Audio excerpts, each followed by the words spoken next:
The following content has been generated with artificial intelligence under minimal human supervision. The data presented may contain errors or inaccuracies. The opinions expressed in this content do not necessarily reflect the vision, position, or values of DigiAll.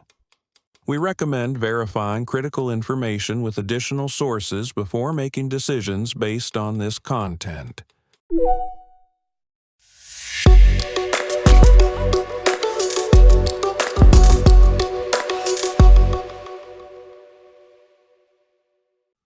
Welcome to DigiAll Tech News. Today is Friday, July 3rd, 2026. I'm Kylie Brooks, and this is where technology becomes clear and engaging. The F.T.C. is proposing that undisclosed ideological steering in AI outputs may count as deceptive conduct under Section 5 of the F.T.C. Act. Mark Zuckerberg told Meta employees that AI agent development has moved more slowly than expected, even after a major AI-focused restructuring. Anthropic is reportedly in early talks with Samsung about a custom AI chip, as Frontier Labs look for more control over compute supply. Microsoft is committing $2.5 billion and 6,000 employees to a new subsidiary built around hands-on enterprise AI implementation. President Trump posted a hyper-realistic AI video casting himself as a doctor, treating celebrity critics for so-called Trump derangement syndrome.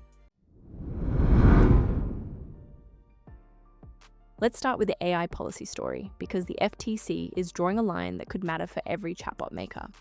On July 1st, the agency released a proposed policy statement saying an AI company may violate Section 5 of the F.T.C. Act if it secretly steers outputs toward ideological goals instead of giving users what they asked for, or what they could reasonably expect. The comment window runs for 30 days and closes July 31st. Here's what is interesting. The F.T.C. is not treating every wrong answer the same way. Hallucinations are framed as a technical limit. Undisclosed steering is framed as a design choice.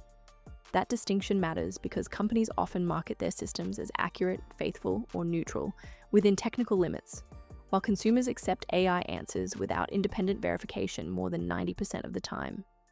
The proposed safe harbor is also very practical. Clear, conspicuous, persistent disclosures can shift expectations, but bearing the point in terms of service will not do it. For AI companies, this turns disclosure from legal boilerplate into product design.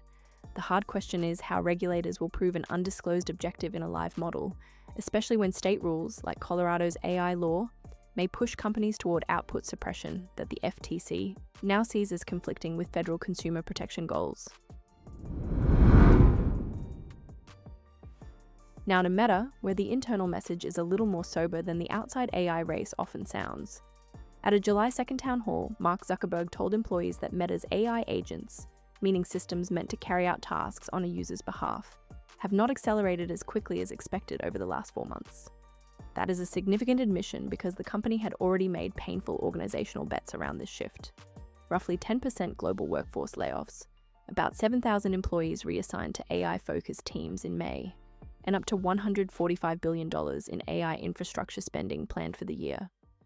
Zuckerberg also said the restructuring was not as clean as hoped, and that some timing calls were miscalculated while still expecting more meaningful benefits in the next 3 to 6 months. The bigger issue is trust. In the same meeting, CTO Andrew Bosworth discussed the paused mouse tracking program installed on US employees' computers in April for AI training purposes, saying no employee data was used and any return would be opt-in only. So is this really just about agent technology being harder than expected? Partly.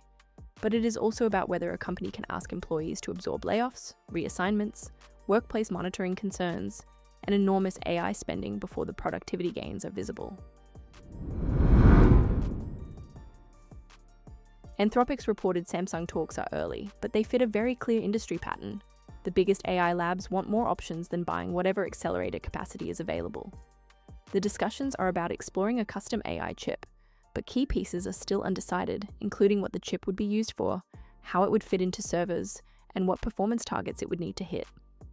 Anthropic has declined to discuss the talk specifically, while saying a diversified hardware portfolio with Google, Amazon, and Nvidia chips remains central to its compute strategy.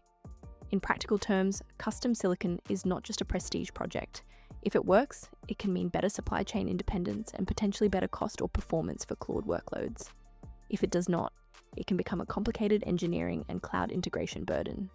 Samsung is a logical name in this conversation because it already fabricates Nvidia AI chips, is part of a joint AI chip factory project with Nvidia in South Korea, and has explored advanced semiconductor work with Google.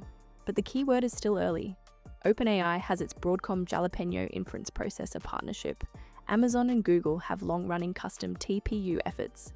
And now Anthropic is testing whether its own path makes commercial and technical sense without giving up the flexibility of its current cloud relationships.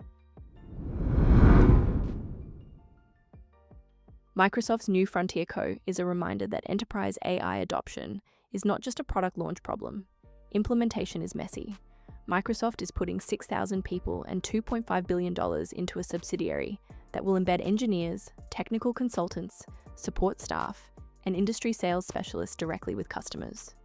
Rodrigo Cade Lima, who previously led Microsoft's Asia business, will run the unit. Judson Althoff framed the challenge plainly.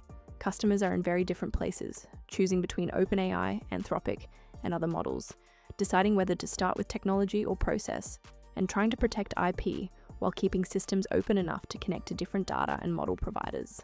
That matters because Microsoft has already spent tens of billions on AI data centers, yet Microsoft 365 Copilot has not reached broad business adoption, and GitHub Copilot has lost market share. This move also follows Amazon's $1 billion forward-deployed engineering initiative and similar groups from Anthropic and OpenAI. The question I keep coming back to is whether this is a scalable software story or a services story wearing an AI label. Microsoft generated roughly $2.1 billion in enterprise and partner services revenue in the March quarter, up 2.5% year over year, while its stock has fallen 21% this year. Frontier Coleman may help customers move beyond experiments, but the proof will be repeatable projects, not just a larger field team. And finally, the Trump video is not a technical breakthrough story. It is a normalization story. On July 2nd, President Donald Trump posted an AI-generated video on Truth Social, in which he appears as Dr. Trump, wearing a white coat and stethoscope, and claims to have cured celebrity critics including Rosie O'Donnell, Whoopi Goldberg, Edward Norton, Julia Roberts, and Robert De Niro of the fictional Trump derangement syndrome. The video uses fabricated testimonials, including a De Niro avatar stating, quote, "I couldn't eat, I couldn't sleep, constantly angry. I made everyone miserable around me," end quote. It also prescribes turning off fake news, praying, and drinking Diet Coke. O'Donnell responded that her view of Trump had not changed and invoked the 25th Amendment. The White House defended the post as Trump's right, while officials did not confirm whether the depicted actors had been contacted about the use of their likenesses. The bigger issue is that political AI media is becoming casual, shareable, and central to messaging from the top of government. This follows other provocative AI posts from Trump, including images of himself as Jesus, as Pope Leo XIV, a fake Time magazine cover as king, and a deleted racist video depicting the Obamas as apes. When synthetic media comes from a sitting president's account, the stakes are not just whether viewers believe every frame, they are whether consent, authenticity, and basic likeness rights still have practical weight in political messaging. Today's through line is that AI is moving from demos into institutions, and that is where the trade-offs show up. Regulators are asking what AI systems owe users. Meta is testing whether agents can justify huge organizational change. Anthropic is looking at the hardware layer. Microsoft is turning implementation into a field operation, and political deepfakes are forcing a harder conversation about consent and authenticity. Thank you for staying informed with Digital Tech News. We'll be back with more updates as they develop.